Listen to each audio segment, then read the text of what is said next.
كبير يحاول ريال مدريد امبابي. نعم نعم نعم. إنه كيليان مبابي. ولد مبابي في 20 ديسمبر 1998 في مدينة بوندي ضواحي العاصمة الفرنسية باريس، وينتسب اللاعب لأسرة رياضية خالصة، فوالده كاميروني الأصل ويدعى ويلفرد هيلر.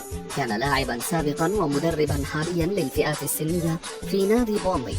أما والدته فايزة لاماري ذات الأصول الجزائرية، فكانت لاعبة كرة يد محترفة، كما يملك أخا بالتبني يكبره ب10 سنوات يدعى جيريس كيمبو إيكوكو، وهو لاعب كرة قدم محترف في نادي بورصة سبور التركي، بالإضافة إلى شقيقه الأصغر إيثان مبابي.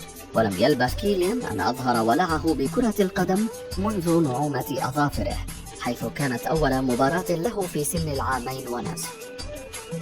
مسيرته الكروية: البداية كانت في نادي بوندي تحت إشراف والده وهو في عمر السادسة، قبل أن يتم اختياره للذهاب إلى أكاديمية كلير فونتين التي تخرج منها العديد من النجوم، وهناك قدم أداء مثيرا للإعجاب جعله محط أنظار كبار الفرق الأوروبية، لكنه قرر الاستمرار في فرنسا والانضمام لموناكو عام 2013، حيث بدأ في الظهور مع فريق الشباب، وفي 2 ديسمبر عام 2015 لعب أول مباراة له مع الفريق الأول ضد كين.